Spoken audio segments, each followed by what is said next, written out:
Good evening, doctors. It's indeed a great pleasure to welcome you all this evening on a Sunday for a very, very important topic which is going to be discussed on hypertension by the eminent contributors in the field of cardiology. We have got the most eminent senior consultant in cardiologists here in this panel today. It's a great honor on behalf of IPCA to welcome all of them to the webinar today, as well as all the doctors who are viewing this webinar as well. It's a great pleasure to have Dr. Eric Borges, sir, from Mumbai, a professor in cardiology and senior cardiologist at Bombay Hospital Institute of Medical Sciences, an eminent academician, a great contributor to the field of cardiology, where just one of the senior most cardiologists of the country, who has performed more than 30,000 cardiograms, including coronary and pediatric cases, with more than 7,000 cases of coronary angioplasty with and without stenting, and with more than 1,000 cases of pacemaker implantations and balloon mitral valvotomy, pulmonary valvoplasty, and others. He has a total of 13 prizes and gold medals in his medical career. And it's a great honor to have Sir to share his views and his contribution to have a moderate today's webinar, as well as Sir is also going to talk on the persistent hypertension. So I would hand over the session to Sir. Sir, over to you, sir, and welcome to the. Thank you, everybody, and it's a real pleasure to be here today and to talk on a subject that is close to many people's heart, and rightly so, because hypertension, as all of us are aware, is a very major risk factor and has been called a silent killer with great justification. I would like to thank IPCA for organizing this webinar and for inviting all of us to speak here. IPCA has always been on the forefront of the pharma industry, and I guess will continue to be so for many, many years. It gives me the greatest pleasure to introduce my colleague, Dr. Anil Sharma, who is going to speak on hypertension, putting the guidelines into practice. I have had the privilege of knowing Anil for many, many, many years. He joined the Bombay Hospital to pursue his career in cardiology, and he did his DM cardiology from Bombay Hospital Institute of Medical Sciences. And then since then, there has been no holding this very young, dynamic, and intelligent person back. He now occupies the chair of Department of Cardiology at Bombay Hospital and is head of the department. As you can see from the slide here, he is very dynamic and he has done thousands of procedures, and I know today's lecture he'll be able to put a very complex subject into proper perspective. Anil's particular expertise in interventional cardiology is something that he loves, but equally important for everybody to understand that Anil is an excellent clinician, and he knows how to manage hypertension more than most. So may I welcome Dr. Anil Sharma. Anil, may I request you to start your talk, please. Thank you, sir. Good evening, everybody. Thank you, Borges, sir, for your kind and encouraging words. And just give me a moment so I can connect my slide. Meanwhile, thanks to IPCA and particularly Archana. Just a minute.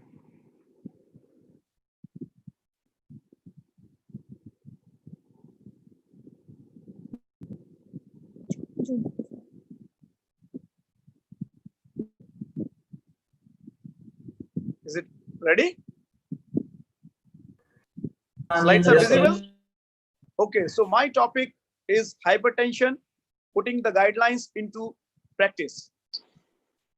Because now last couple of years, we are seeing that different guidelines are coming with lot of differences. Are really there are differences or there are similarities? We'll see in the next 20-25 minutes about the different guidelines, whether it is a JNC 7, then American College of Cardiology, ACC guidelines, then European Society of Cardiology guidelines, then Canadian Cardiology Society, Japanese Society, NICE guidelines, and recently International Society. So there are a lot of guidelines are there. There is some differences there. But before we go to the guidelines, let us say what we are going to discuss the next 25 minutes. Why to treat blood pressure? Is it really very important thing? How to measure accurately the blood pressure? Whether different ways to measure, whether it is a home BP, the clinical BP, clinic BP, or whether it is ambulatory BP monitoring, or what are the different ways how to measure. Then who to treat? What is the diagnostic criteria of hypertension and what are the targets? Then how to treat? What is the importance of non-pharmacological lifestyle modification, then drugs, then devices? So why we treat BP? Why we treat hypertension? Because there are three words I would request you to remember. One, it is silent. Another, it is common. And third one is, it is clear. It is a dangerous thing and killer. See, it is the commonest reason for any patient, adult patient going to the doctor. Out of the every 10 adult, 3 are suffering from hypertension, and with the age, it keep on increasing. You can see here in the chart, in the slide, the left-hand side, the bottom. With this 5 years age above, 50% patients are suffering. When the 65 plus 65% and 75 plus 78%. So with the age, it increases its prevalence, and it affects. Why treat? Because it is a killer. It is dangerous disease. It affects many organs, right from the brain to the toe. Brain, it involves maybe the ischemic stroke, maybe transient ischemic attacks, maybe hemorrhage, subarachnoid or intracerebral. And more important than these dangerous thing is slowly developing. That is the dementia is one of the very notorious thing. Then if you go a little down in the eyes, the retinopathy, and it can be visual loss. Then the heart, that is what we all cardiologists are here to see, the hypertrophy, heart failure, myocardial infarction, then atrial fibrillation. And then definitely the arteries, maybe the big aorta, dissection of aorta, aneurysm, then peripheral arterial disease and arteries of all the organs. Then kidney, nephropathy and renal failure. Then sexual dysfunction, erectile dysfunction is a very common, and it is actually less detected because we are shy. Now, this is the data. If you see, if the risk reduction of 10 millimeter of mercury systolic blood pressure, there is significant reduction in all the event. 11% in the mortality, heart failure 25%, stroke 27%. And it is not only 10, if you can see in the right side, even 2 millimeter reduction in systolic blood pressure, you can see here, the stroke is 6% reduction and coronary heart disease 4%. So it is significant improvement if we control the blood pressure. And even in the mild to moderate blood pressures, even stroke is 35 to 40% reduction, myocardial infarction 20 to 25% reduction, and heart failure is the dramatic improvement of 50%.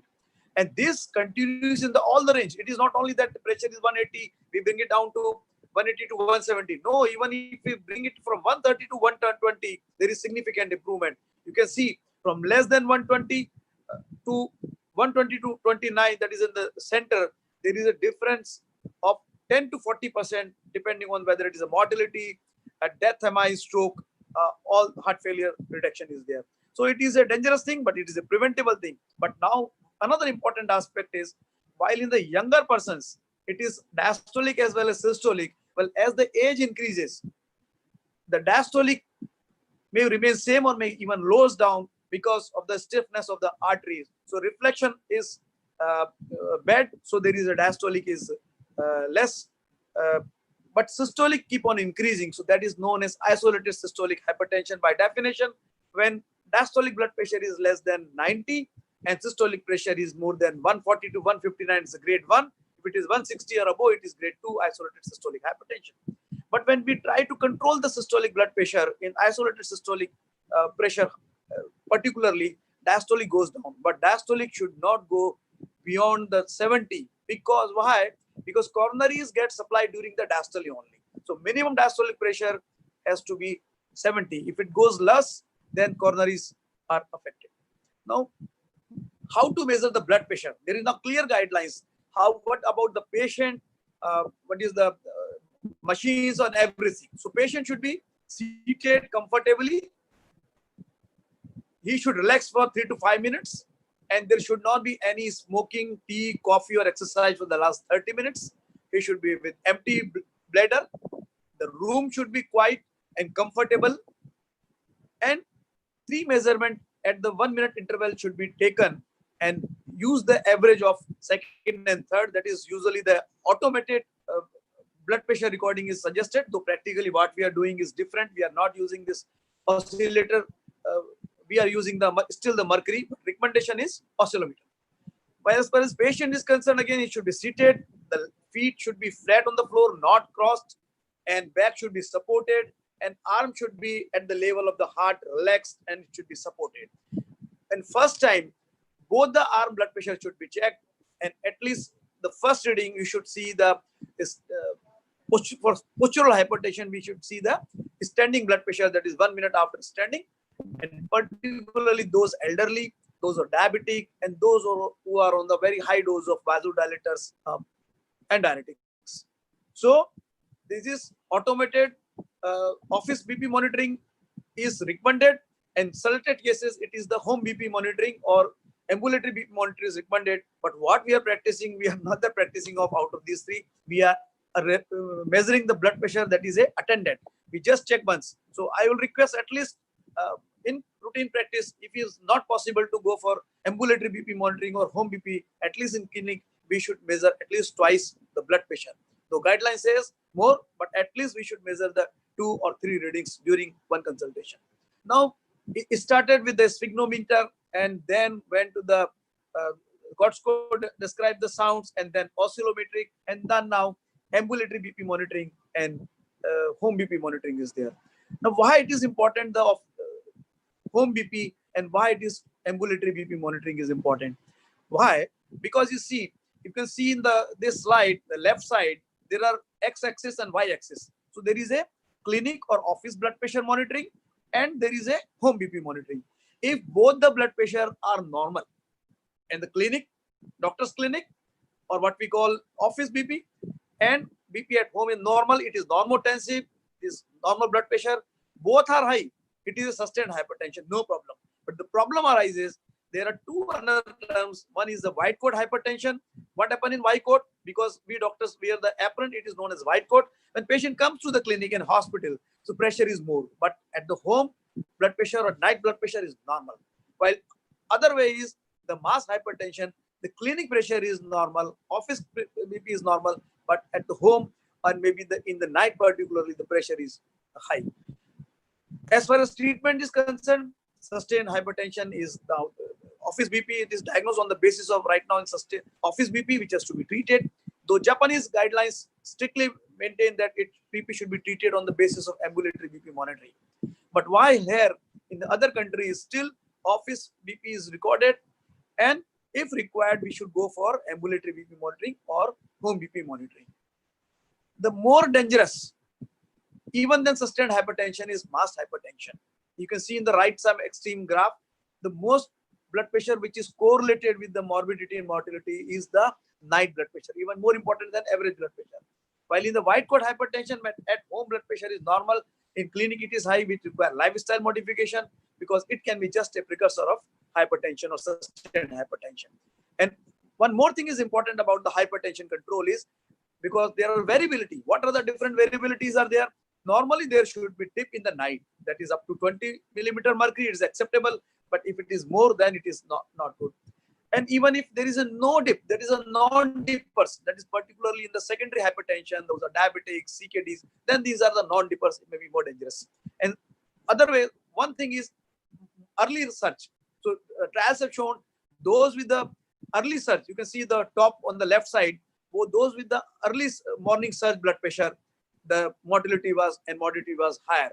So blood pressure has to be controlled, clinic blood pressure, daytime blood pressure at home, and at night blood pressure. So it requires 24-hour monitoring.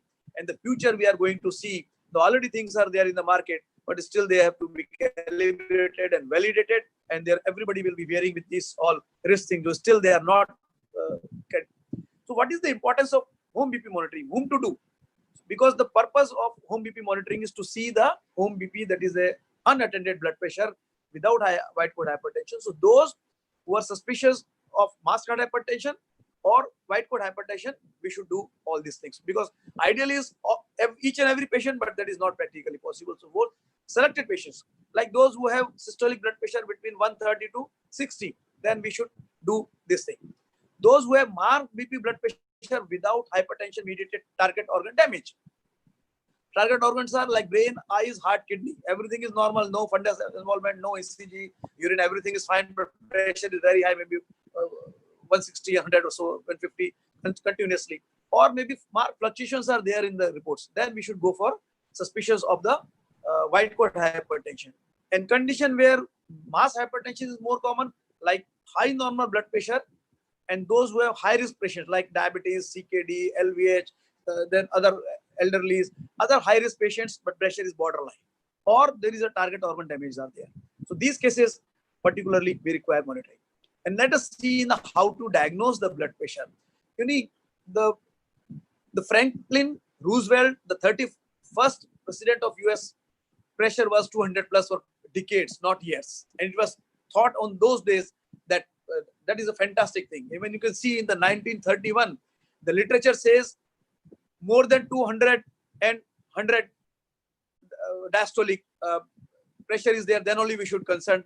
Till that 200 and 100, it is mild and benign. And it was considered to be near normal. But even only if pressure is more than 200, then only it should be considered abnormal. But first trial which showed that lowering blood pressure is important was the VA cooperative studies, first which came in 1967 and second which came in the 1970. What this trial was regarding the diastolic blood pressure. I'll show next slide.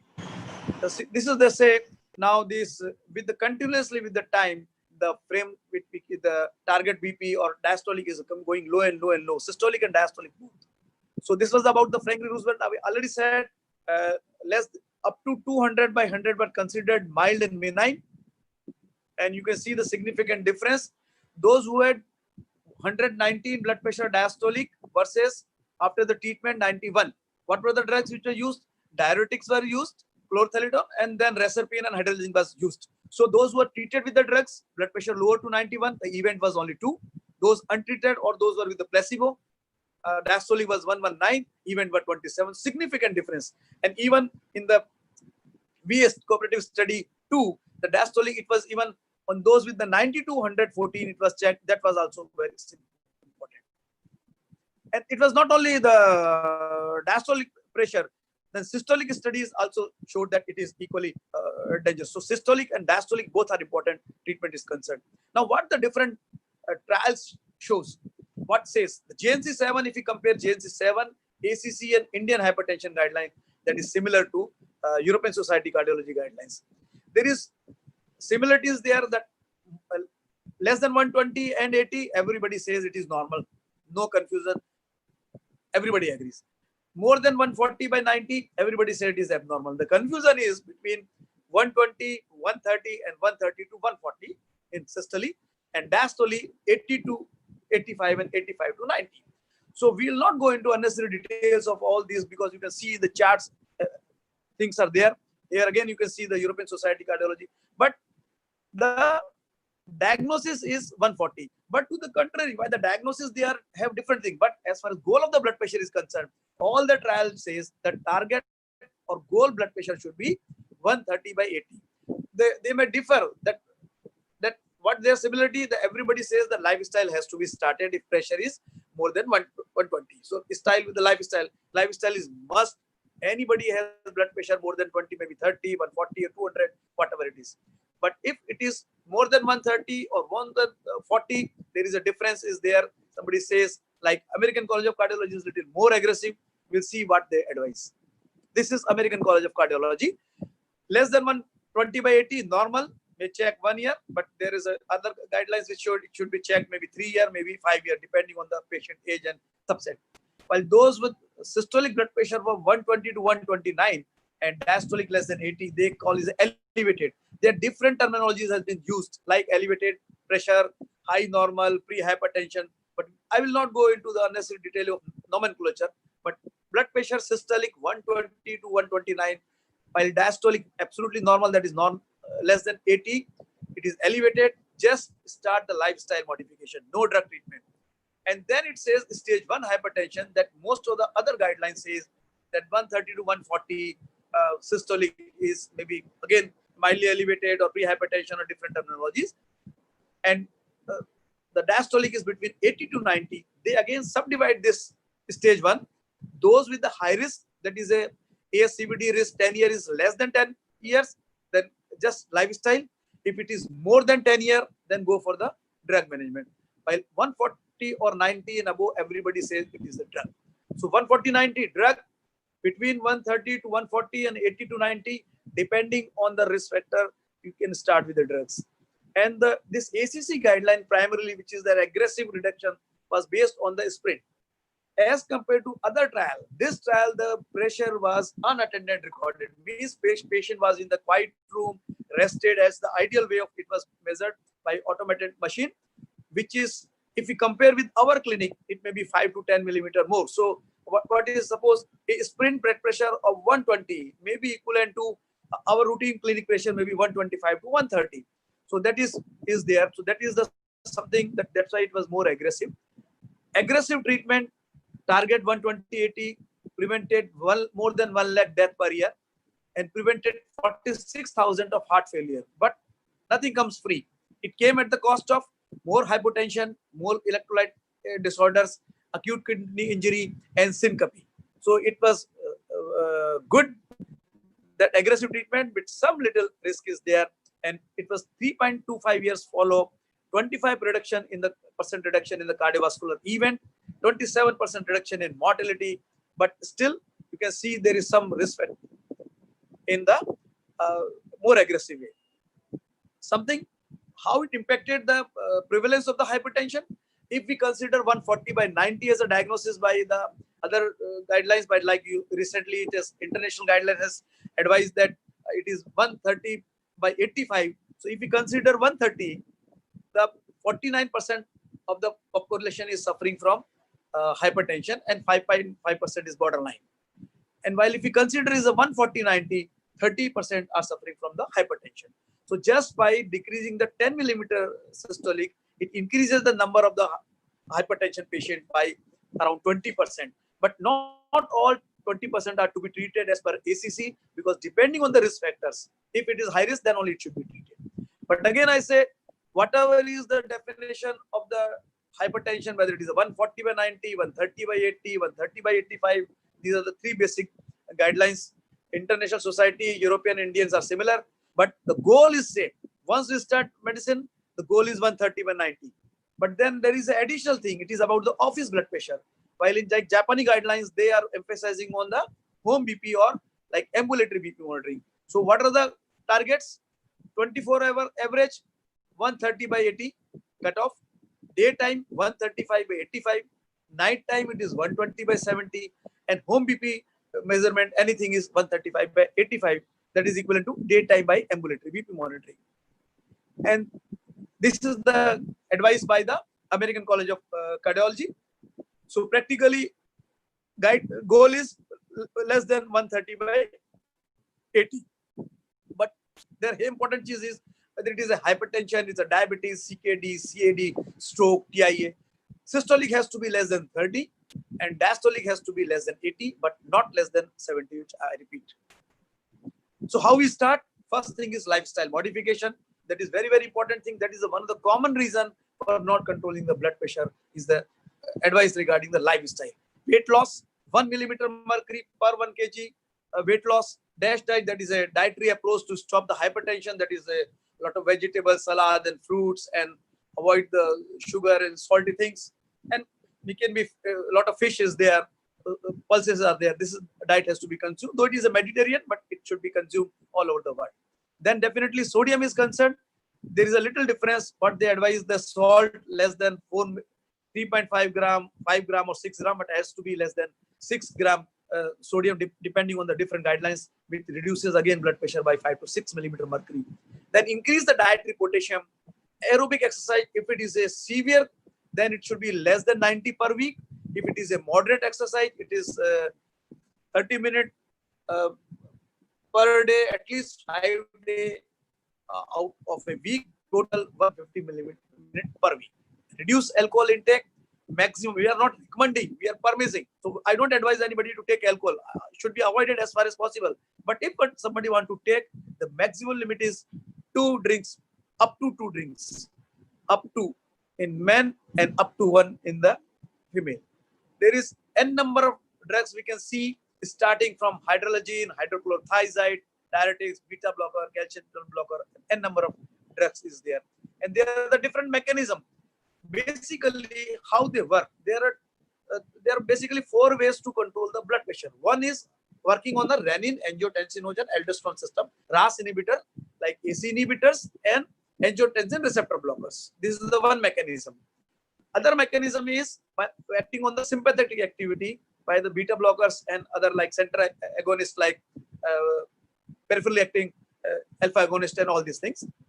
Third is the vasodilator, direct vasodilators like hydrologen and like calcium channel blockers, and then so many things are there. They are vasodilators.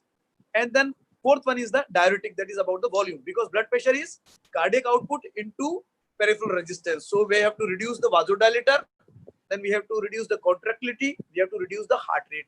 So they are the different, plus stroke volume. So volume is important. So diuretic, vasodilator, sympathetic activity in RAS. These are the 4 ways why blood pressure can be controlled. And what William Osler said, what he said is that the new doctor, when we start his career, he want to know about all these medicines, maybe 20, 30 medicines. But once he start growing, he may be consulted to 1 or 2 or 3 medicines.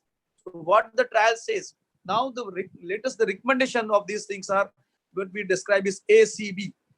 A for angiotensin receptor blocker and AC inhibitors, C for calcium channel blockers, and D for diuretics. So they are the different trials. Meta-trial analysis has shown that ARBs and calcium channel blockers are very potent. Hydrochlorothiazide is less effective, while chlorthalidone is more powerful. It is a potent and more longer acting, as you can see the different trials have suggested. So RAS inhibitor, amlodipine, and thiazide-like diuretic, that is chlorthalidone. Even indapamide can be used, but it is not the thiazide. So be careful.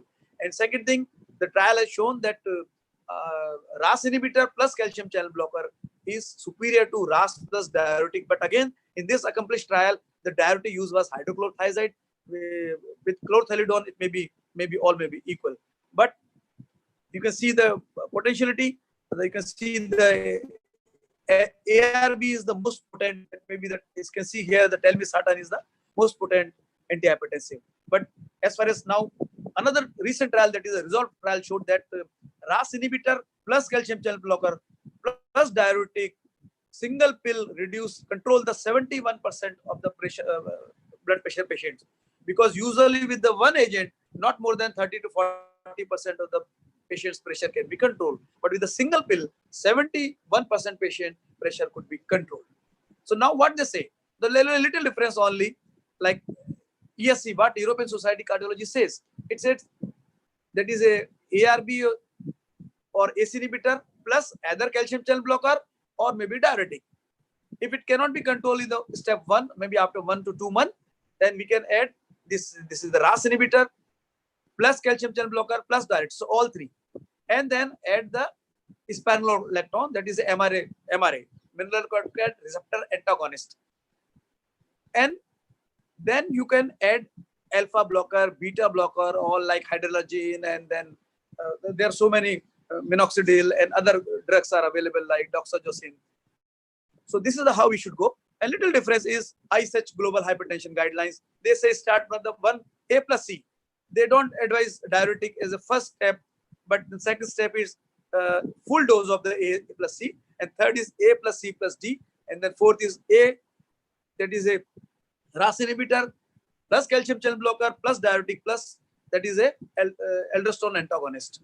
And then additionally, beta blockers and all and other groups can be added. As far as special compelling reasons are there, you will see most of the conditions, it is the ACE inhibitor or ARB is the preferred drug, except few. So I'll just tell about the other medicine, particularly the coronary artery disease, where the beta blocker has to be given.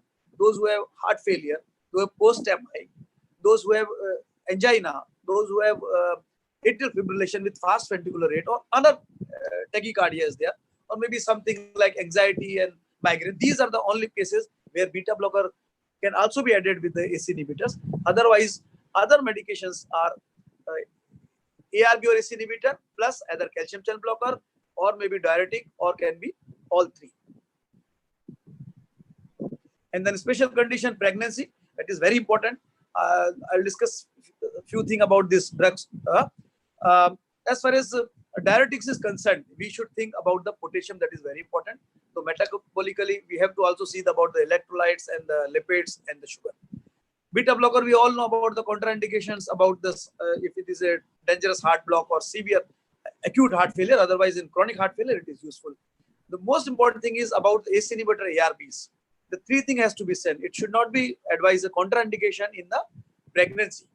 And not only pregnancy, younger women where they are planning for family, then again, like methyl dopa and beta blocker and calcium channel blocker can be added. But ACE inhibitor ARB should not be given to the pregnant lady or lady who is willing to extend her family. That is very, very important thing. About the aldosterone antagonist, again, we should be careful about this GFR or serum creatinine and the potassium. In ACE inhibitor ARB and aldosterone antagonist, if potassium is rising, if it is more than 5.5, we should stop. That is a contraindication. If there is an increase in GFR 30%, or there is a decrease in the GFR 30%, or increase in the creatinine 30%, we should stop it. Otherwise, it's one of the drug. So be careful. In CKD, the drug of choice is ACE inhibitor ARB. But if it rises, raises the potassium, raises the creatinine, then we should be careful and may stop. Pregnancy we already discussed. And about the other risk factors, as I said, mostly it is the RAS inhibitor plus calcium channel blocker if required diuretic, depending on that. Now, a few words about the resistant hypertension. So Dr. Borges sir is going to speak about resistant hypertension. So suspect resistant hypertension if blood pressure is more than 140/90, on treatment with at least 3 antihypertensive in maximum dose or maximally tolerated doses, of which one has to be diuretic. But before labeling as a resistant hypertension, we should exclude pseudo-resistant hypertension. That is, we already discussed about the white coat effect. For that, home BP and ambulatory BP monitoring. Non-adherence to treatment. Make sure that patient is compliant, is taking, particularly elderly patient, they just don't take medicine, they throw it. And then maybe machines may be wrong, it's not calibrated. So about the errors in the hypertensive therapy also. So 4 things has to be ruled out as far as resistant hypertension concerned. And this is something about the secondary hypertension. Consider screening secondary hypertension if there is a resistant hypertension. There is abrupt onset of pressure. The onset is in the younger, less than 30 years. And patient was previously controlled, and now there is an exacerbation of the blood pressure. Or the pressure is not very high and there is organ damage, as we discussed about in the mass hypertension. Then there may be malignant hypertension, very severe blood pressure is there, and maybe with the target organ damage. Then onset of diastolic blood pressure after the age of 65, that is very rare, because at this age, the pressure diastolic goes down. And then excessive hypokalemia is there, that make we can think about the adrenal. So secondary hypertension, it should be those who have already we discussed, and exclude pseudo-resistance hypertension and substance related. That is very important about the weight, about the diet, about the drugs like NSAID, steroids, and number of there. Dr. Borges is going to discuss about this issue. So when to refer to the specialist? When it is truly refractory, we have gone through all the criteria. There is a secondary cause of hypertension, intolerance to many medications, and very sick like patient is maybe heart ejection fraction may be very low, maybe raised creatinine, and pressure is around maybe difficult to tolerate the medicines, then we require a specialist. Or maybe end organ damage, that is a brain, eyes, heart, kidney. Then we should think about the secondary thing. think about the non-pharmacological measures that Dr. Bhupen Desai is going to discuss about, I think, about these all devices. The only few that is just to mention, there are so many things are there. Renal denervation and AV fistula are the something which had shown some improvement. Dr. Bhupen Desai is going to tell us. Just to summarize and finish my talk, the drug treatment threshold as per International Society of Hypertension, anybody whose pressure is more than 140/90 has to start the treatment. Those who is between 140 to 160 or 90 to 100, we can go for ambulatory BP monitoring, maybe home BP monitoring, and then we can think about the lifestyle, but ultimately they will require medicine drug.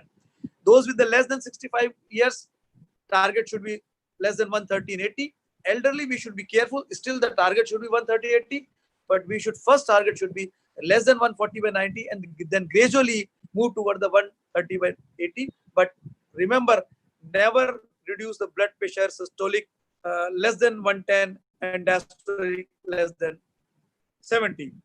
And just to summarize again, A plus C, low dose, then A plus C, full dose, then A plus C plus diuretic, and then fourth one is spironolactone, and the fifth one is maybe beta blocker, alpha blocker, idolagine, and then all other medications. If not, then send to the specialist center. And this is just to summarize. Blood pressure is a silent killer. It is very common. Screening is very important, particularly in those anybody who is more than 18 plus age. BP should be measured properly. Instrument should be good. Patient should be relaxed. At least twice in clinic, you should check your patient's pressure. If possible, ambulatory BP monitoring and home BP monitoring, because there are lots of financial, lot of logistic is against this ambulatory BP monitoring. Before starting medicine, we should think about do not harm. But same time, there is a risk treatment paradox is there. Those who require, those who benefit maximum, those with the high risk factors, patients, we are worried we don't treat them. We just treat the asymptomatic younger patient, but don't treat the high risk patient where there is a real benefit. And we have to bias about the present, that patient is okay, asymptomatic, why to treat? We status quo, that we other way it is a status quo, but let it remain whatever it is, because we think that we may harm patient. Though, as Sprint said, that you may harm with the aggressive, but the harm is less, the benefit does more. Lifestyle modification, and remember, it is not the hypertension only. Think of diabetes, dyslipidemia, obesity, smoking, alcohol, salt, and so many things. The best strategy is single pill, that may be A plus C or A plus D or A plus C plus D with different combinations. Think about the resistance hypertension. The last and but not the least is monitor the patient and request him to adhere the treatment, because difficult to treat, and the most difficult thing is to continue the treatment, because after 6 months, 1 year patient pressure is controlled and then himself is stopped and do not come. So monitoring is very, very important. Thanks a lot. Anil, thank you for a masterful presentation. Thank you, sir. I think all of you will agree that he made a very confusing subject pretty simple. And with so many guidelines and so many controversies, and I think he showed you a middle path through that complete maze of statistics and guidelines. And I must say it is a very, very, very masterful presentation. I'm sure many of you, Anil, you're more than welcome. I'm sure that many of you will have questions, and we'll have those questions at the end of the session. I have some questions already on my chat box, so let them keep coming into me, and we will answer as many questions as possible at the end of the session. Now, I intend to start my next lecture, which I think is resistant hypertension. And I intend to spend maybe 20-25 minutes on the talk of resistant hypertension. So,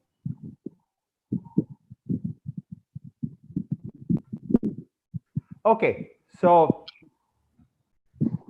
as you know, I think Dr. Anil shared some thoughts on resistant hypertension, but I always like to quote Bhagwan Rajneesh, whom I'm actually very fond of, when he said, I am responsible for what I speak, but not for what you understand of what I speak. Okay. So in the next slide, I am going to tell you why I think that is so very important for you guys to understand that. What is resistant hypertension? It is defined as blood pressure above goal. And what is that goal? 140 by 90 millimeters of mercury in most patients. But if the patient has diabetes and CKD, then above goal is 130 by 80. And you have to make certain that the patient takes 3 drugs, appropriate drugs, at full dose. And one of those drugs, one of these conditions have to be met before you can say that I think my patient is not responding adequately and he has resistant or refractory hypertension. Now let's go through these various things. What drugs are appropriate? Because the definition says 3 appropriate drugs. Now, Anil has already alluded to that. Calcium channel blockers, ACE inhibitors, ARBs, vasodilators, diuretics, centrally acting drugs, and beta blockers. These are all the groups of drugs that we normally use for hypertension. And Dr. Anil Sharma already told you that the preferred drugs today are calcium channel blockers, ACE inhibitors, ARBs, diuretics, and then you have vasodilators, centrally acting drugs, and so on. And so you must make certain that the patient is getting 3 of these drugs, out of which one is a diuretic, the others could be a calcium channel blocker, ACE inhibitor, or an ARB. And most importantly, that these drugs have to be given in a full dose. Now, what is the meaning of a full dose? Does it depend upon the doctor? Does it depend upon the patient? Does it depend upon the textbook? But so we have a definition of what is a full dose. A full dose is defined as the highest label recommended dose. If you see the pharmaceutical companies come out with the maximum possible dose that you can use. So that is one possibility. The other possibility is that the dose that is commonly used, maximum dose that is commonly used, let us say in India. You know that beta blockers are tolerated less well in India than in the United States. It is very common to see a patient in the United States receiving 300 milligrams of metoprolol. How often do we give 300 milligrams of metoprolol here? Not very often. So we probably end up with 100 milligrams of metoprolol, etc. So in our situation, probably one would say 100, 150 milligrams of metoprolol is the maximum dose used in local practice, or the maximum dose that the patient can tolerate without having any significant side effects. Okay. Or the physician who's treating the patient decides that he cannot give more than this dose, let us say because there is renal dysfunction, or there's a problem with aggravation of diabetes, or whatever it is. So that dose will then become the full dose as defined in the definition. So you must go through this. Now, once you have given all this, full dose, appropriate drugs, patient is not responding adequately to the treatment, you think in terms of refractory or resistant hypertension. The question is, have you made the right diagnosis, or do you need to investigate the patient further? And Dr. Anil Sharma already alluded to some of these conditions, but before you can label the person as a genuine case of refractory or resistant hypertension, you have to exclude pseudo-resistant hypertension. Hypertension that is masquerading as resistant hypertension. And the causes of that are white coat hypertension, which Dr. Anil already spoke about, pseudo hypertension, which I will talk a little about. Poor compliance is the one of the commonest causes that patients don't take the medicines properly. We'll come to as to why that is so. The physician is using suboptimal doses of the drugs, or there's a situation of volume expansion where there's too much volume in the body and therefore the patient's blood pressure is not responding adequately. There is obesity. And recently we know that obstructive sleep apnea is an extremely common cause of resistant hypertension or pseudo-resistant hypertension. So you have to investigate patients who have the right clinical setting. Let us say they are obese, they are somnolescent, they are retaining CO2. These patients who have sleep apnea, they are the ones who very often have difficult to control blood pressure. So you need to investigate that. There could be secondary hypertension, renal causes, endocrine causes, so on and so forth. So you need to do that, okay? Or the patient is taking drugs that can increase blood pressure. Now, what are those drugs? We'll just go quickly through some of these things. Now, you know what white coat hypertension is. Anil has already spoken about it. And I'm not going to spend too much time on it, except to say that the best way of diagnosing white coat hypertension is with ambulatory blood pressure monitoring. In fact, today, worldwide, ambulatory blood pressure monitoring is the way to go in order to diagnose or treat hypertension. Unfortunately, it's not freely available and can be expensive for our population. So as and when it is possible to do it, one should do it. But in order to diagnose white coat hypertension, there is no other way of diagnosing it except to put the patient on an ambulatory blood pressure recorder, when you will find that his home blood pressure and blood pressure outside the clinic is absolutely normal. But the moment he steps into your clinic, he has evidence of high blood pressure. Now, is white coat hypertension something that you should worry about? If most of the time his blood pressure is normal, it is so because there's an increased resistance of stroke. And remember that it might also occur in resistant hypertension. So you may have a white coat effect in resistant hypertension. Now, these white coat phenomenon is definitely related to sympathetic overactivity. And one of the suggested treatments as we go along is to give beta blockers to these patients who have white coat hypertension.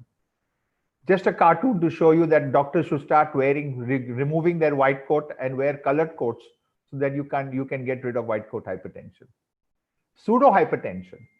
Now, pseudo hypertension is nothing but a high blood pressure which is falsely diagnosed because the atherosclerotic arteries of elderly patients are non-compressible. They can't be compressed with your blood pressure cuff.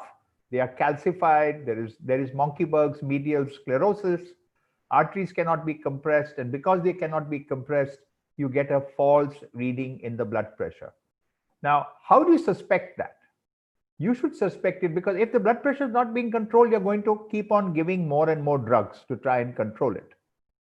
Now, if that happens, then you are actually lowering intraarterial pressure, but you are measuring that pressure as being high. So if the patient's symptoms of dizziness, etc., become worse as you increase the medication, okay, you should suspect that maybe I'm giving him too much medication, which is lowering intraarterial and intra-aortic pressure. Therefore, he's becoming dizzy, and therefore I have to look for pseudo hypertension, right? And the best way to do it is sometimes you even have to take intra-arterial pressure, with a radial artery line or a femoral artery line, and actually measure the sphygmomanometric pressure and compare it with the intra-arterial pressure to get an absolute indication of the central aortic pressure. Now, inadequate compliance is extremely important, and I urge all of you to please, there's no point in writing therapy if the patient cannot afford it, if the patient is not properly educated on how to take the medicine. You have to inform patients about the side effects of treatment. Some of these drugs have side effects, and if the patient knows about it in advance, he's more likely to adhere to that. However, if the patient's side effects become intolerable, then of course you would have to change the medication, etc. And most importantly, as Dr. Anil Sharma already told you, you have to watch your salt, you have to watch tobacco, and you have to make certain that the patient doesn't consume too much of alcohol. So before labeling a patient as resistant, please look into this aspect of it. Now, very often we give suboptimal doses. We like to give 1, 2, 3 medicines giving together. No problem. Give the 3 medicines together, because sometimes polytherapy is better than monotherapy. I completely concede that. But before you define it to be resistant, make certain that you're giving those 3 drugs in full dosages. So please investigate that before you say, oh, he's on 3 doses, he's resistant. No, you have to give the full dose of the drug, as I spoke about earlier. And volume expansion states have to be excluded. Too much salt in the diet, which causes water retention. He may have renal insufficiency, which is not allowing him to excrete water and salt. Or he may have vasodilator-induced sodium retention, and they may be pitting edema, etc. The total blood volume may be increased. Or he may have been using or abusing drugs like NSAIDs, which cause sodium retention. So look into the salt status, look into the status of the blood volume, and then decide whether this person needs to be treated along those lines. Another cartoon, I don't have time to discuss that cartoon with you. Anil did mention secondary hypertension. The most common cause of secondary hypertension, as you know, is renal disease. So you need to look at renal disease, kidneys. Okay, look for renal artery stenosis, and you need to make certain before you say the patient's blood pressure is not coming under control. Exclude renal disease, renal artery stenosis, endocrine disorders like pheochromocytoma, Cushing's, Conn's disease. Look for other drugs that he's taking, steroids, NSAIDs, cocaine, ephedrine, and do not forget coarctation of the aorta and aorta arteritis. Many times people miss the diagnosis because they do not palpate the femoral arteries and the peripheral pulses. So please do not make that mistake. Every patient's arterial tree has to be properly examined, and you will never ever make this mistake. Sleep apnea syndrome. I did mention something about it. Now, you have to suspect this, and there are various ways. The classical Pickwickian sleep apneic patient that has been described, one sees it, but it's not necessary for a patient to have obesity and sleep apnea. In fact, before I say that any patient has resistant hypertension, you have to take a very careful history. History of snoring is extremely important for the diagnosis of sleep apnea.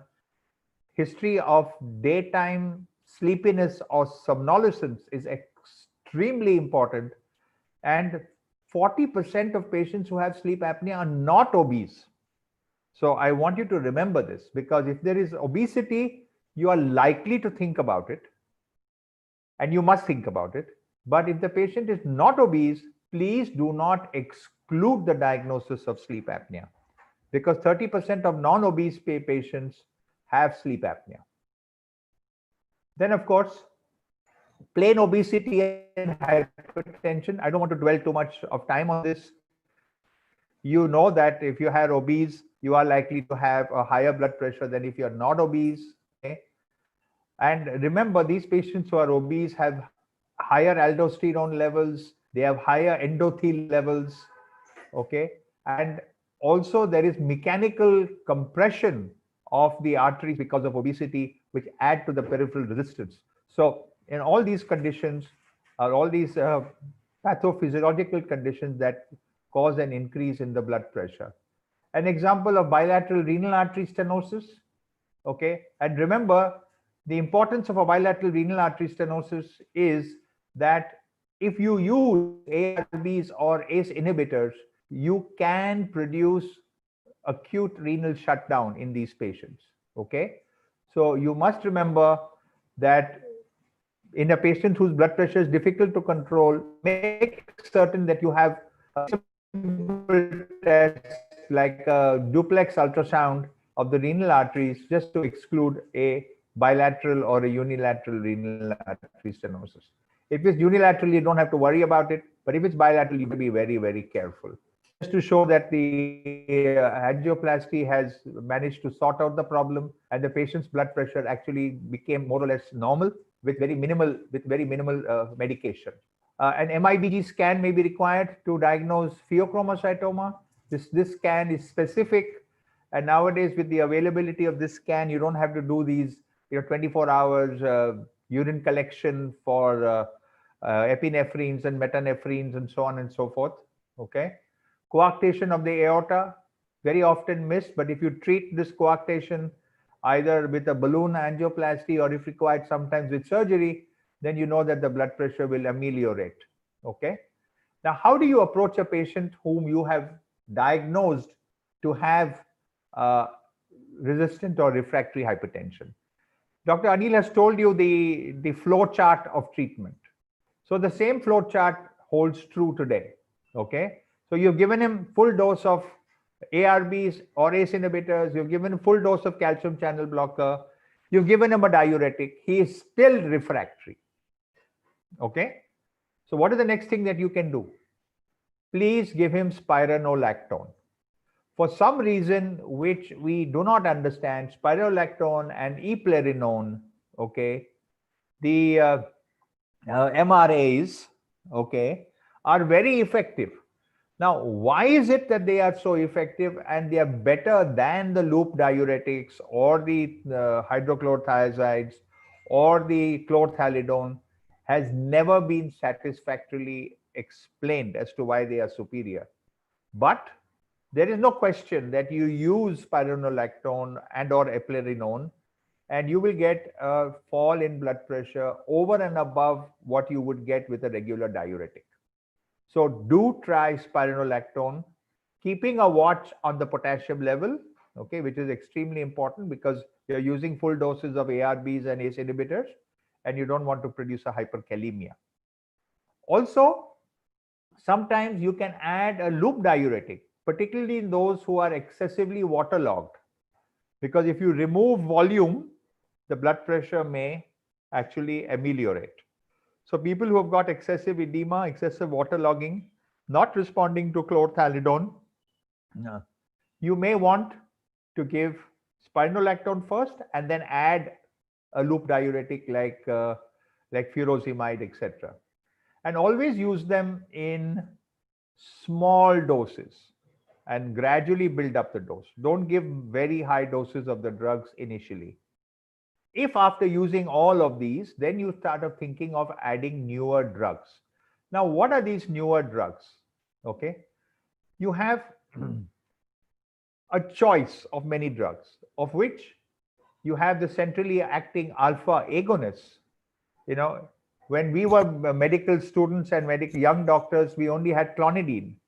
Okay, now after that, there are many other centrally acting alpha agonists, of which moxonidine is the one which is now available in India, and they are extremely effective drugs. In fact, you'll be surprised to know that in hypertensive crises, particularly in United States and Europe, clonidine and moxonidine are used routinely to treat hypertensive crises.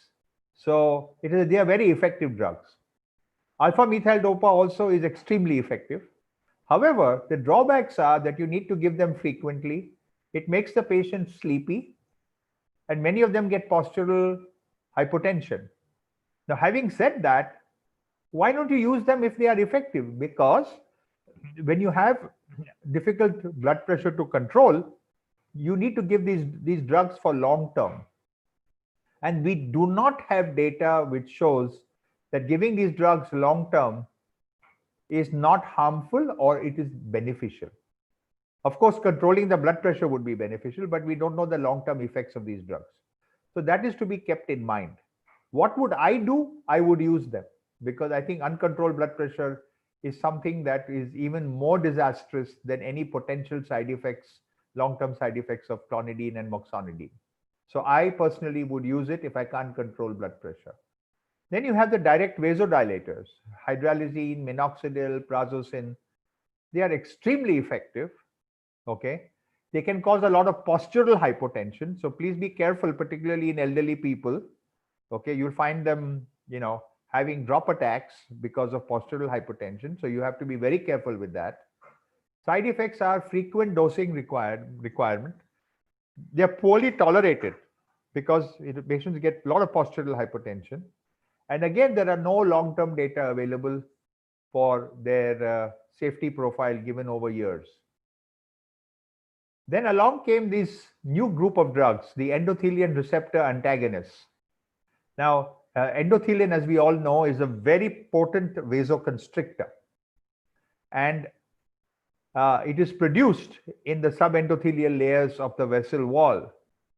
So endothelial 1, okay, was the main endothelium that was isolated.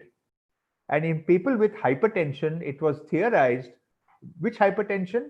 Essential hypertension or idiopathic hypertension. It was theorized that endothelin 1 is overproduced, and that is causing vasoconstriction.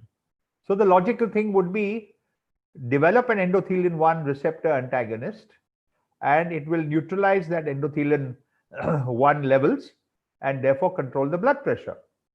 However, they produced very effective in the control of blood pressure. However, their side effects were intolerable. Okay, there was so much of fluid retention, so much of worsening of heart failure that these drugs, okay, were withdrawn. Darusentan and atrasentan were then introduced, newer ones, but again, same serious side effects. So these drugs are no longer used for the treatment of hypertension. But it is my belief that this is the right way to go. Soon we will have drugs which neutralize these endothelin 1 receptors, and they will be extremely effective in the treatment of all varieties of hypertension. Along came the direct renin inhibitors. So you see, you have the renin-angiotensin aldosterone axis. We already have ACE inhibitors, which are part of that. We have angiotensin receptor blockers, which are part of that. But as you know, the basic hormone is renin. So they came out with a new renin inhibitor. Okay. And the first one to be introduced was aliskiren. Again, extremely good. It was renoprotective. It was effective, to control blood pressure, but was not very effective for resistant hypertension. Again, this drug had to be withdrawn because of serious side effects, and morbidity and mortality was increased. So this drug was withdrawn. Now, along came baroreceptor treatment. I'm sure Dr. Bhupen Desai will talk about this. So I'm not going to encroach on his time.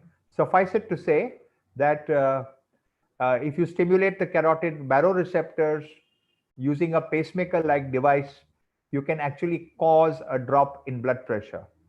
So refractory cases, you can implant this device, implant electrodes into the carotid sinus, carotid body, stimulate the carotid bodies, and you can get a drop in blood pressure.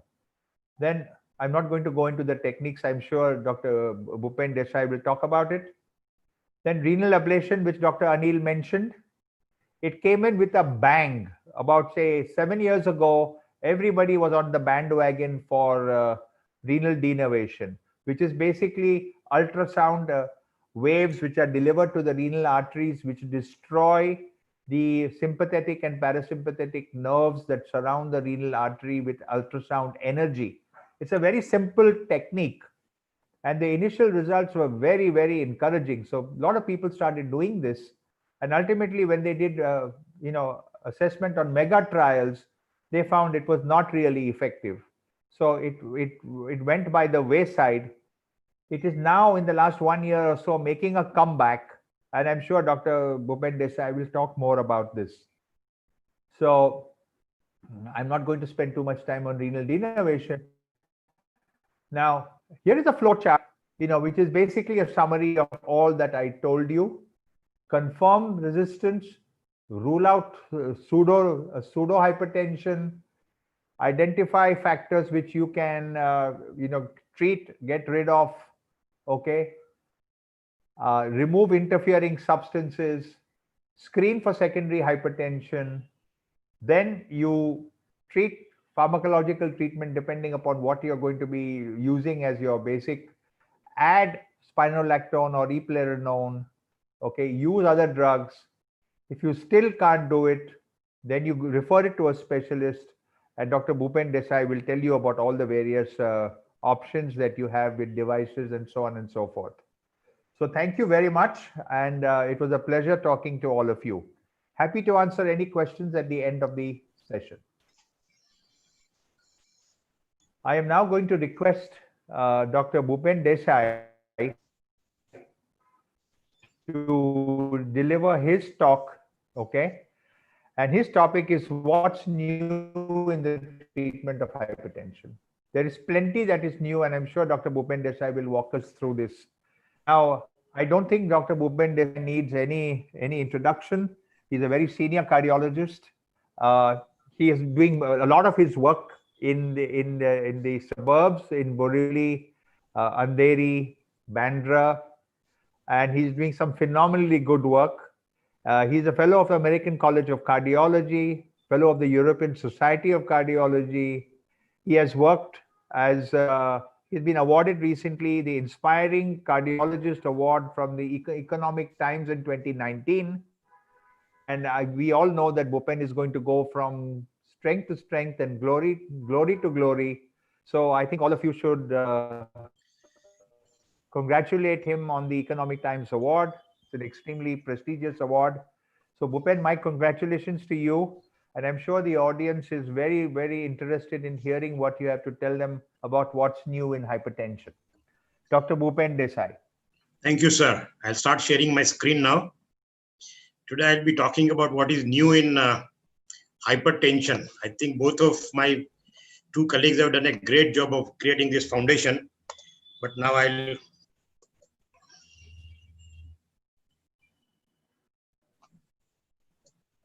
So what is new? That is the topic which we are going to discuss today.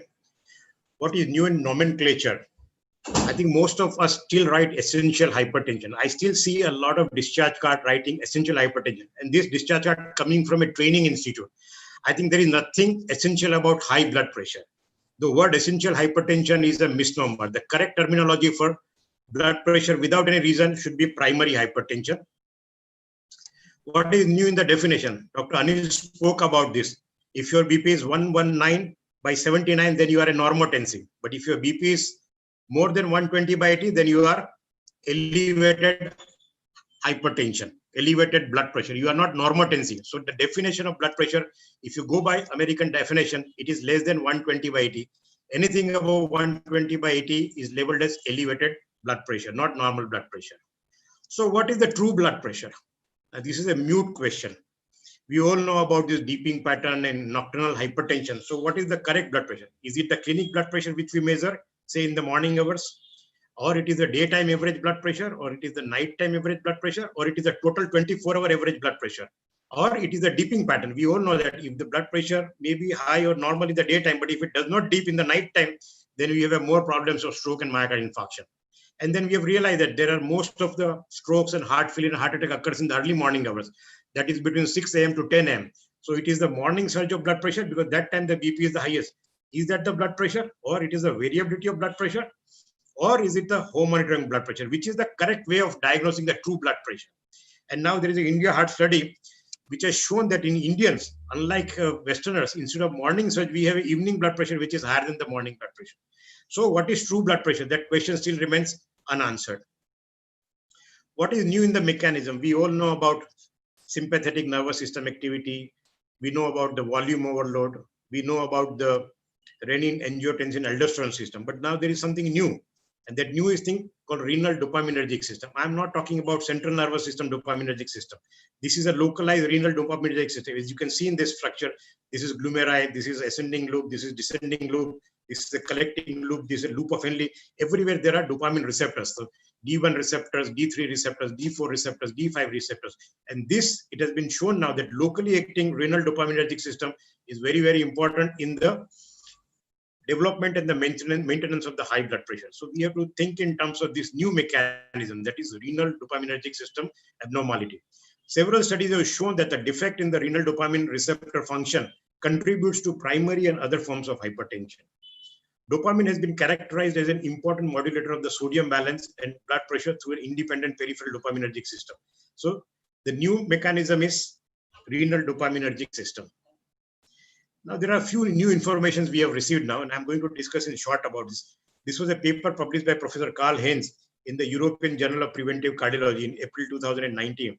And he realized what he has to think about this work stress and hypertension. We all know people had a lot of anxiety at workplace. He was very stressed up and he died prematurely. So he did some study in this preventive cardiology. He analyzed 2,000 workers with high blood pressure who were in the age of 25 to 65. They did not have any underlying cardiovascular disease or diabetes, but they were working in an area where the jobs were of high demand and high deadlines with low control. Means they had no control over their work.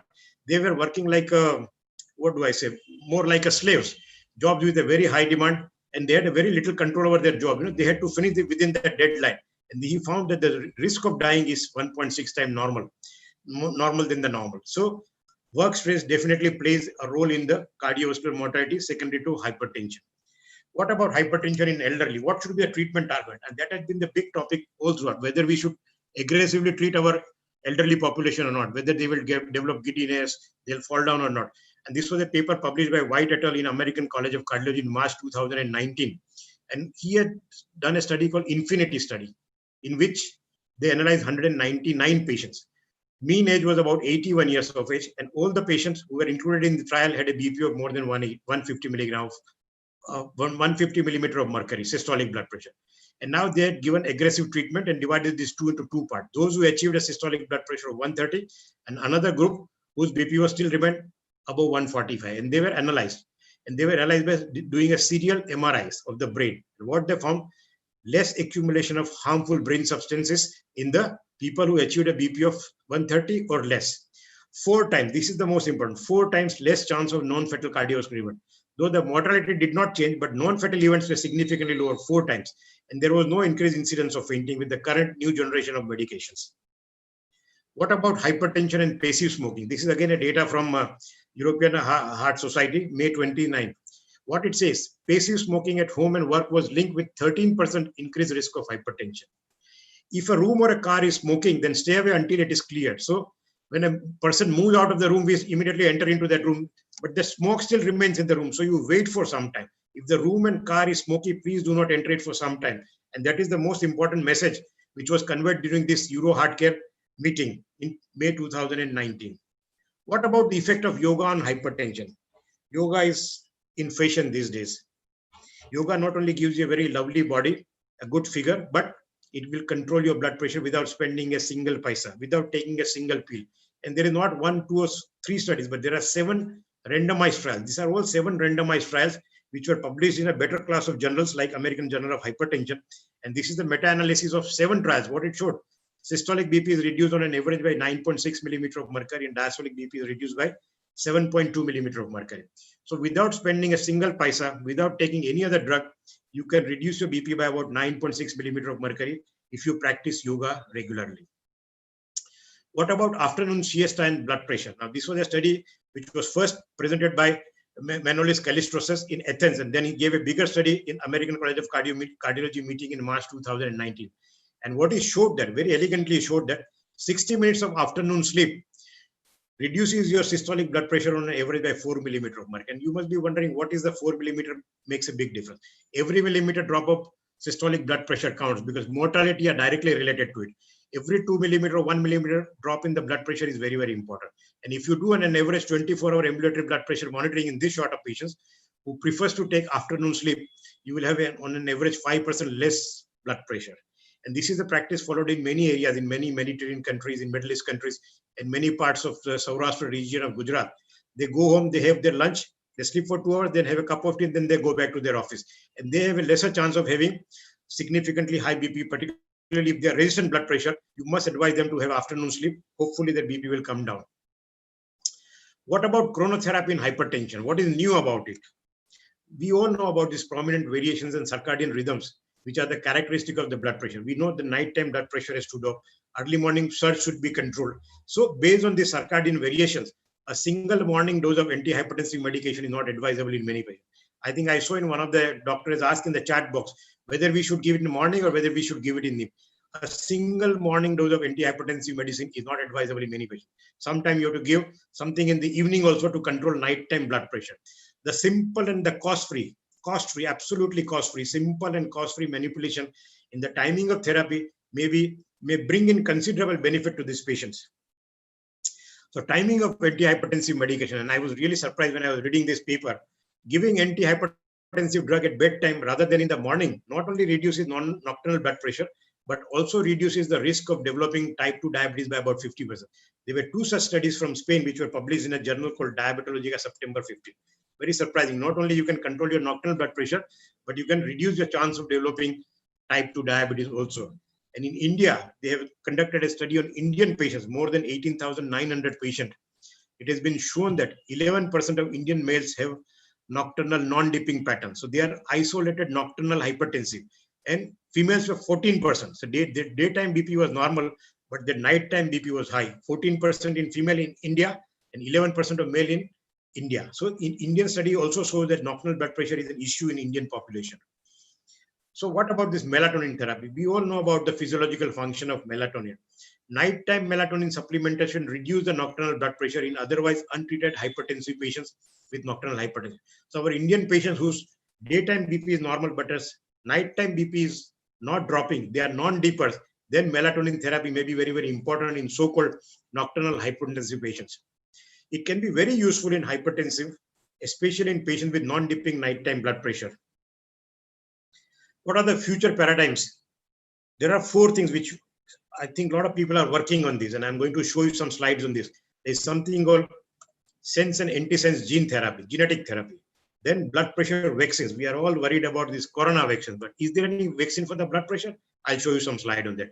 And as I showed you, the newer mechanism of blood pressure is dopamine receptor dysfunction. If you can modify this receptor function in the kidney level, maybe you will be able to control blood pressure much better. And there is something called intelligent medicines. So now let us talk about the sense and antisense gene therapy. As Dr. Borges was mentioning about endothelial receptors and all those things, they are sometimes, to some extent, they are controlled by these 2 types of genes, vasodilator genes and vasoconstrictor genes. There will be some unfortunate people where the vasoconstrictor gene manifestation will be excessive. They express more of vasoconstrictor genes. You can block this genetic manifestation of vasoconstriction by providing an antisense inhibition by a viral vector. Or there are some patients who have a lesser of vasodilator gene activity. So you can increase this vasodilator gene activity by inserting a gene copies through viral vectors. So this is how genetic work can be utilized in the treatment of resistant hypertension. What about hypertension vaccines? Active vaccination targeting components of the RAS is a potential option. RAS, we have all known, renin-angiotensin converting system, renin-angiotensin-aldosterone system is the root cause of the pathophysiology of the hypertension. So if you can hit this root cause of RAS inhibition by some vaccine, then we will be able to do it. Now we have a RAS inhibitors like ACE inhibitors, ARBs, and Dr. Borges were mentioning about Eliscan. This can all be there, but they work for 24 hours. They will not work for a longer duration of time. And compliance is the issue in our country. So we need something, a long-term suppression of RAS activity. And how can we do it? We can do it by hypertension vaccines. It offers the possibility of control of blood pressure with 2 or 3 immunizations per year. Japanese people have been doing a lot of work on this, and they have done a really phenomenal work. Why do we need a vaccine? When you have ACE inhibitors, when we have ARBs, why do we need a vaccine? Because non-compliance and non-adherence to antihypertensive medicine is associated with significantly increased risk of heart failure. A real-life study of newly diagnosed hypertensive patient, which was published way back in a journal called Hypertension in July 2015. This is an old information because we all know as a clinician, we have realized that non-compliance and non-adherence to antihypertension medicine is one of the biggest issues. So how do we target? How do we develop a vaccine? So classic renin-angiotensin system and vaccination set specific target. You can have a vaccine against the renin, like Eliscarin. Eliscarin is a drug which is anti-renin drug, but that, as Dr. Borges said, it is of no use now. We can develop a vaccine against renin. Similarly, we can develop a vaccine against angiotensin 1, and the vaccine is called PMD 3117. Similarly, this angiotensin 1 will be converted into angiotensin 2. Angiotensin 2 is a very powerful vasoconstrictor. So our target should be to block this angiotensin 2 activity. Then there is a vaccine called CYT006 ANG-QB, and this is the vaccine which holds a lot of promise. Japanese people have done a lot of work. Probably this will be the first vaccine, not all these vaccines, but this will be the vaccine. Whenever it comes to the market, this will be the first vaccine to come in the market. Or finally, we can develop a vaccine against the angiotensin receptor. It is called ATR12181 vaccine. But currently, we have a lot of data about this and very promising data about this. Clinical efficacy of this CYT006 ANG-QB vaccine, which was developed by Japanese people. What it says, ambulatory blood pressure measurement at week 14 showed significant reduction in daytime blood pressure with 300 microgram dose versus placebo. So systolic BP was reduced by 5.6 millimeter of mercury on an average, and diastolic BP was reduced by 2.8 millimeter of mercury compared to baseline method. Now you must be all wondering what is the great deal about this 5.6 millimeter and 2.8 millimeter drop in blood pressure by developing this sort of vaccines. Look at this line, read it very carefully. I'll read it loudly for you. Particularly, there appeared to be a strong efficacy during the early morning pressure surge when measures were averaged for each hour of 5 a.m. to 8 a.m. That is the time when we have more of strokes, MI, and heart failure. There was a significant difference between placebo and the 300 microgram group. Systolic BP dropped by 24 millimeter of mercury in the morning hours between 5 a.m. to 8 a.m. and diastolic BP dropped by 30 millimeter of mercury. And this is not by measurement done by the doctor's clinic or doctor office. So there was no bias. These were all done by ambulatory blood pressure monitoring. And this will be found by the end of week 14. So by 3.5 months, your morning surge will be significantly blocked. By ambulatory blood pressure monitoring, you can identify patients who have a morning surge of blood pressure, and you can give this vaccine to them. What about this influenza vaccine now? There is a lot of data about this influenza vaccine in diabetics, and in some work is being done in hypertension vaccine also. And what information we have, last year we got from European Society of Cardiology meeting 2019, what it showed, people who have received influenza vaccine, particularly those who are hypertensive, there was 18% relative risk reduction in all-cause mortality, significant. There was 16% relative risk reduction in the cardiovascular death. So by giving influenza vaccine to a hypertensive person, you can reduce their all-cause mortality and you can reduce their cardiovascular death also. And also there was 10% relative risk in death from stroke and acute MI. So this is a retrospective study from Europe, and it is very, I mean, there are no prospective studies, but it really gives you a great information that we should now devise a prospective study and put this into guidelines. What about intelligent medicine? Now, this is a very exciting subject. Microchips are there. Microchip reminding patient when to take medicine. A swallowed pill contains an edible microchips. Edible microchips, very new concept. A swallowed pill contains edible microchips that react with the acid in the stomach, sending a message to a sticking plaster containing a sensor strap to the patient's shoulder. So we have to put a strap on the patient's shoulder. Patient takes this medicine with edible microchip, which is embedded in the drug. And if a patient has forgotten a dose, the sensor delivers a text message to the patient's smartphone, reminding them to take their pills. In addition, it also monitors patients' other bodily functions such as heart rate and can recommend adjustment to the dose accordingly, which can also be delivered to the patient via text message. So if patients take blood pressure, heart rate is very high, this intelligent chip will send a message to the patient's mobile phone that your blood pressure is high, your BP is high, your heart rate is also high. So you can adjust the dose of your beta blocker. They can also assess the patient's fluid level. So these are very interesting new concept in the medicine. And this is not a theoretical concept. This is not an experimental concept. In fact, in UK, National Health System has sponsored trials with bisoprolol and furosemide with these edible microchips, and data are awaited. Patients are already enrolled for this sort of trial. So what about the device-based therapies now? Dr. Borges had shown a very elegant slide on the renal artery stenosis. If you have renal artery stenosis because of the atheroma here, then you can develop a resistant hypertension.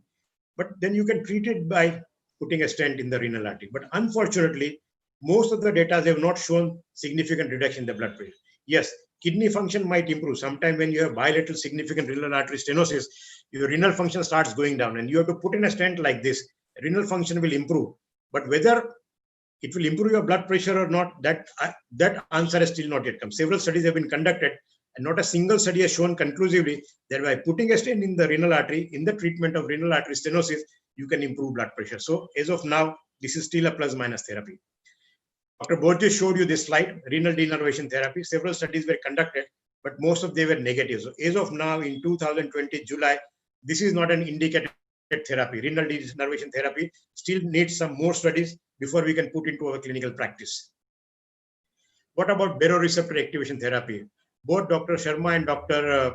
Borges spoke about this, and we all know about this. Elevated sympathetic nervous system is associated with elevated blood pressure and initiation of cardiovascular disease. We all know the central mechanism which this sympathetic nervous system plays in the blood pressure.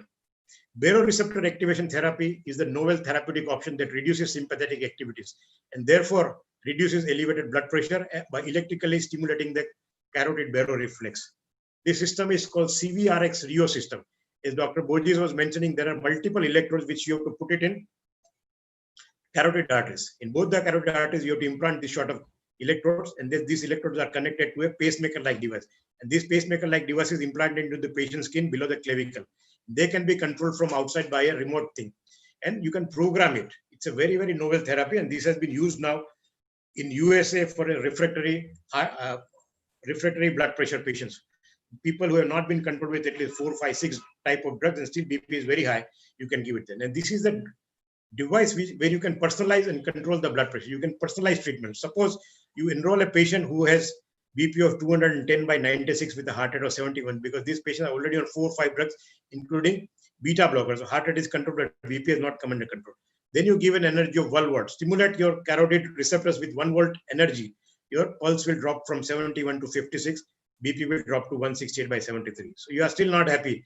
You increase the output by 2 volts. Then again, the BP will drop to 156. Still not happy. Increase output to 3 watts. Your BP will now come down to 144/66 and pulse drops to 50. Because heart rate is also an independent marker of poor outcome in hypertensive patients. I would repeat, heart rate is also an independent marker of poor outcome in blood pressure patients. So whenever you are trying to treat somebody's blood pressure, please also make sure that you bring his blood pressure, heart rate to less than 80 or maybe around 70 or so. So this is the way we can personalize the treatment and control blood pressure in resistant hypertension patients. Is this a short-term phenomenon? No, this is not a short-term phenomenon. When you implant this sort of pacemaker device and when you check their office blood pressure, you can see this. First year, systolic BP drops by 25 millimeter of mercury. Second year, it is 22. By third year, 31 millimeter drop in the systolic blood pressure. This is not a short-term therapy. This is a long-term therapy. Patient will have a significant drop in both systolic as well as in diastolic blood pressure. By the end of third year, his diastolic BP will be less by about 21 millimeter of mercury, and systolic BP will be less by 31 millimeter of mercury. At the same time, his heart rate will, at the end of 3 years, will be reduced by 5 beats. Vagal nerve stimulus. Vagal nerve, you all know, is a part of parasympathetic nervous system that again works as an antidote to the sympathetic nervous system overactivity. So now some people have done some work on this. They stimulate this vagal nerve electrically. They stimulate it by a pacemaker-like device. You can see this. There is a electrode planted on the vagal nerve, and it is connected to a pacemaker. This pacemaker keeps giving stimulus to the vagus nerve, and therefore parasympathetic activity is overriding the sympathetic activity, and your blood pressure will come under control. Other thing is called this deep brain stimulation. This deep brain stimulation is a very interesting therapy. Here you have to put in an electrode in the brain, and then this electrode is connected through a wire into a pacemaker. You can see this pacemaker. This is a neurotransmitter pacemaker. This is implanted in the skin. This keeps on giving stimulus through this wire into this electrode, which is implanted in the subthalamic nucleus. Here in subthalamic nucleus. And when it gives the impulse, your blood pressure comes under control. Now you must be all wondering how this idea came. I mean, why somebody thought of putting an electrode into the brain all the way down into the subthalamic nucleus. Now this idea came from the work of neurosurgeons. There were some neurosurgeons who were treating the patient with a significant CVS, and they found their patient had a very significant rigidity and painful rigidity. These patients were in pain and their muscles were very stiff. They were significant rigidity, and they were working on this. And some of these CVA patients who had a significant rigidity had a high blood pressure. So when they did this sort of implantation, they realized that after 3 months, the rigidity comes down. This rigidity comes down. And similarly, they realized, which they were not expecting, the BP also came down. Unfortunately, after a few weeks, that rigidity started reappearing. The patient became become stiff again, and they started having the painful rigidity of their muscles. But surprisingly, the BP which had come down did not go up. So BP remained low. So they somehow thought this deep brain stimulation may be a possible treatment for refractory hypertension. Carotid body ablation. We all know the carotid artery plays a very important role in this, and there are carotid bodies which has a lot of sympathetic nerve endings. So if you remove unilaterally, we have a lot of drug-resistant hypertension patients. Despite giving 4, 5, 6 drugs, BPs are not coming under control. So you have to remove carotid artery from one side. Unilateral carotid body, you have to excise it, and from you remove it, and the carotid artery will look like this. Unilateral carotid body resection, and your BP will drop from 200 by 150 to 150 by 100. Significant reduction in the blood pressure. You can see 50 millimeter reduction in the blood pressure systolic and 50 millimeter reduction in the blood pressure diastolic. This works in about 57% of patients. What about the central iliac aortovenous anastomosis? Now, there are some very high resistant blood pressure patients, refractory blood pressure. You have given so many drugs, BP is not coming under control. So you have to create a surgical arteriovenous fistula, and this has to be controlled. You cannot create a big fistula. This is called central iliac arteriovenous anastomosis. They create an anastomosis and they plant a stent over there, and they make a stent diameter of almost 4 millimeters. So there is a controlled unloading of arterial blood into the venous blood, and that is how BP will be reduced. This seems to be the most important among all those things. Whole thing remains under a, what do I say? Still a very small number of patients are provided those treatments, but this is something called very interesting. This is a very small thing called medial nerve stimulators. Medial nerve. Now there are controlled double-blind studies have been done with this. This is a coin-like structure which contains a battery. This is implanted on the median nerve, and they have a control study. In some patients, they have implanted this sort of device and switched on the battery. In some patients, they implanted this sort of device but did not switch on the battery. And then they realized when this was a sort of a double-blind control study. When those patients whose batteries were activated and those who were giving signals, they were found that their BP was significantly low, because we all know sympathetic nervous system plays a very, very important role. So when you have this sort of median nerve thing, this is a small thing, small coin-like device, you have to put it on the medial nerve on the wrist, and it will reduce your blood pressure. So this is my concluding slide. So what in 2030, on 26 July 2030, how would a prescription would look like? I think somebody will refer me a patient called Narendra Modi. By that time, he'll be 78 years of age. His blood pressure is 178 by 98 on amlodipine, telmisartan, chlorothiazide. And as Dr. Borges was mentioning, he has received the full dose of spironolactone. Still, his BP with 4 drugs in maximally fully tolerated dose is 178 by 98. His nighttime BP is 160 by 90. Mr. Narendra Modi has come to me for a treatment 10 years down the line. How would a prescription will look? I would tell him, please do yoga for half an hour, sleep after lunch for 1 hour, avoid 4S, that is salt, sedentary habit, and smoking. And what is this 4th S? SSB, sugar, sweetened beverages. We drink a lot of colas and everything. Sugar, sweetened beverages have been found to be increasing blood pressure by about 2 to 3 millimeter of mercury, which cannot be explained only by sugar. So sugar, sweetened beverages also has to be avoided. All sorts of cola has to be stopped. He has a nighttime BP, which is still very high, 160 by 90. So I would advise him melatonin tablet at bedtime.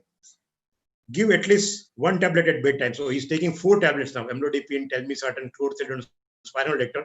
I will tell him to continue chlorothiazide, spironolactone in the morning hours, and I will switch over telmisartan, amlodipine at the bedtime, because I've shown you that we have some sort of chronobiology. So we have to adjust chronotherapy. So amlodipine and telmisartan will be advised to be taken at night time. And I will also give him this bisoprolol 5 milligram with microchip. The trial with bisoprolol is undergoing in the UK. They have edible microchip embedded in this drug, bisoprolol. So I will prescribe him this bisoprolol 5 milligram tablet with microchip. I will also advise him CYT 006 ANG QB vaccine at 1 month, 0, 1, and 4 months subcutaneously 300 microgram dose. I will also send his urine for testing his renal dopaminergic activity. I will also refer him to Professor Khurana for genetic therapy, because I have shown that if you can manipulate genes, you can create excessive expression of vasodilator genes, and you can block the expression of vasoconstrictor genes. And finally, there is always a big criticism that we don't have a clear data. We don't have evidence-based medicine, because we do not enroll our own patients. We want data from controlled randomized trial, but when patient comes to us, we don't enroll them into trials. So I will encourage this gentleman to enroll himself for one of this trial like median nerve therapy or maybe deep brain stimulation or some sort of trial, I will enroll him for this trial. And I'm sure by the 10 years down the line, his BP will come under control. Thank you so much. That was my concluding slide. Thank you so much. Dr. Desai, that was a wonderful, wonderful lecture. Thank you very much. I mean, you were really very exhaustive in your description of what is new in hypertension. I cannot hear you. Can you hear me, sir? I can hear you. Can you hear me? Can you hear me? Yes, I can hear you now, sir. Yes, I can hear you. Okay, good, good, good, good. Well, I was just telling you that your talk was very, very good. Lots of new stuff that you have exposed the audience to. I think that's wonderful. You did a wonderful job. So congratulations on your talk. Okay. Thank you. Now, we have already gone over the time. The session is supposed to end at 7:30. So I have already a large number of questions here. I don't know how many we will really be able to answer, but let me ask you some common questions which have come out here. Dr. Anil, a doctor wants to know which is better to use, an ARB or an ACE inhibitor? Your mic is muted. Unmute your mic, Anil.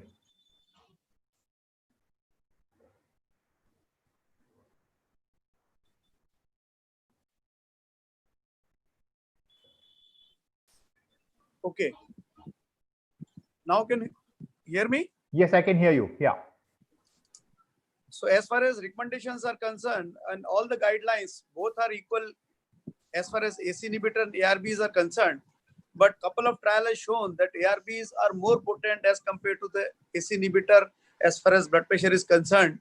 And second thing, the practical advantage of ARB, though both are equal, is that lack of cough, which is more in around 10% of the patients in the ACE inhibitor. So I practically in all the patients, as far as hypertension is concerned, then ARB will be given preference. But if the other associated illness are there, like in diabetes and CKD and everything, then both are equal. To be honest, ACE inhibitor, ARB, you can start whichever you like. Dr. Bhupen, there is a question for you. Yes, sir. The question is, when do you expect these vaccines to become available? I think it will take some time. In Japan, they have been doing some studies, but there is one problem with this vaccine. See, they will block angiotensin 2. So if this, unfortunately, this patient goes into hypotension because of diarrhea or vomiting or something, then that safety mechanism of angiotensin controlling blood pressure will go out. So that is the big hitch. But they're working on to it, whether they can reverse the action of vaccine or not. But in my opinion, maybe another 3-4 years, this vaccine will come. Okay.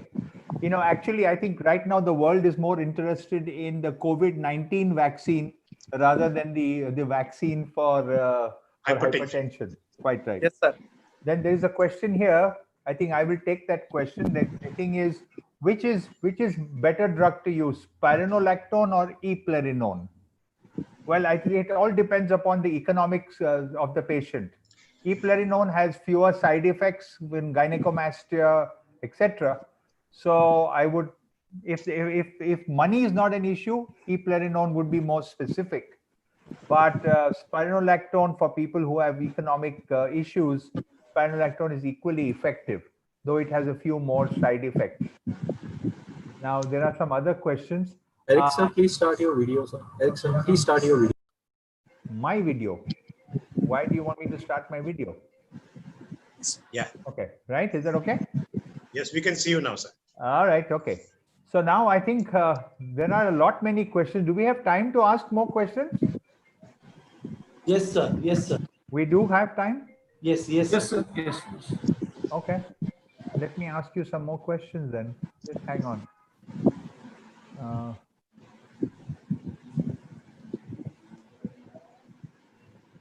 Okay. Dr. Anil, I think this question is for you. Yes, Which sir. is a good drug to be used if a patient has got postural hypotension? The postural hypertension is more common with the diuretics and vasodilators. So it depends on what is the other things are associated with this patient and what is the cause, whether it is a autonomic neuropathy or it is because of excessive diuretic and vasodilators or diabetic neuropathy or age only, then we have to decide. But vasodilators to be avoided and diuretic should be avoided. So I would say if there is a significant postural hypotension, beta blocker can be added and we can reduce the other drugs. Though the first line is ACE inhibitor and calcium channel blockers are vasodilators. As far as the third one is the diuretic. So we can reduce these drugs. First we'll reduce the diuretic, then we can reduce the dose of vasodilator, and we can add the other medicine like beta blocker. And that is the important thing is like other alpha blockers should be avoided. They can cause postural hypertension, particularly in the elderlies. And there is a lot of tendencies and elderlies with benign prostate hyperplasia to give this medicine. So we have to be very careful about the postural hypertension. Okay, there is a question here from from Dr. Divyesh. The question is, in isolated hypertension, systolic hypertension, excuse me, blood pressure 170 by 70, and the patient becomes symptomatic with postural hypotension every time you try to lower the blood pressure. What will you do? Dr. Bhupen? As I said, isolated systolic hypertension, the diastolic is low. We should try not to reduce the diastolic less than 70. At the most, we can reduce it to up to the 65. And the isolated systolic hypertension, again, of two grade, grade 1 is 140 to 160, and 160 more is stage grade 2. So this is a grade 2 isolated hypertension. So as far as medicines, all are the same medicines are the prescribed. But if you see more than 55 years of age, the calcium channel blockers and diuretics are the preferred one. The best drug which is preferred in the isolated systolic hypertension will be chlorthalidone, and then other may be tried, maybe RAS inhibitor, that is ARBs, an ACE inhibitor, or maybe calcium channel blocker. That is to be there. But if it is causing symptom, I would be happy with the 170 by 70. I think elderly people with isolated systolic hypertension do reasonably okay with RAS blockers. Yeah. They do reasonably well with RAS blockers. Dr. Bhupen, there's a question for you. Yes, sir. What will you do with an adult who has a blood pressure of 90 by 60? Otherwise asymptomatic, will you investigate? No, I think if BP is 90 by 60 and there is no evidence of any hypoperfusion of the organ, means he has no angina, no dizziness, nothing, passing adequate urine, I will do a basic screening investigation, that's all. No significant investigation. If 90 by 60... To celebrate, to go home and celebrate, because Yes. he's likely to live forever. Yes, he will live longer. Absolutely, absolutely. Well, I think that has answered, a large number of questions. That there are questions which we have already given the answer to. So I don't think there's any purpose in asking those questions again and again. Okay. So I think we have covered all the important questions that were not covered during our talks. Okay. So I think Sachin and the rest of you from Akhil, we have finished our webinar. So I think I would like to thank, on behalf of my co-speakers and co-panelists, IPCA, for organizing this meeting. I would like to thank the audience for patiently listening to us and asking us some very intelligent questions. Thank you very much, and I wish all of you good night, Godspeed, and safe health. Thank you, Dr. Borges, sir. Thank you, IPCA and Archana and all other. At the outset, a heartfelt thanks to Dr. Borges, sir, Dr. Bhupen Desai, Dr. Anil Sharma, sir, for their valuable time, as well as the other audiences. We had close to 1,000 doctors who had been attending the webinar today. So it's a great honor to have you all. And it was definitely a very great academic feast today from the experts on hypertension and with some new aspects which is relatively going to happen in the field of hypertension. So it's a great honor to have you all. And we also at IPCA honored and express a gratitude to the entire medical fraternity for their immense contribution during the time of this pandemic. So thank you all, and thank you, sir. Thank you so much. God bless. Thank you very much. Thank you. Thanks, everybody.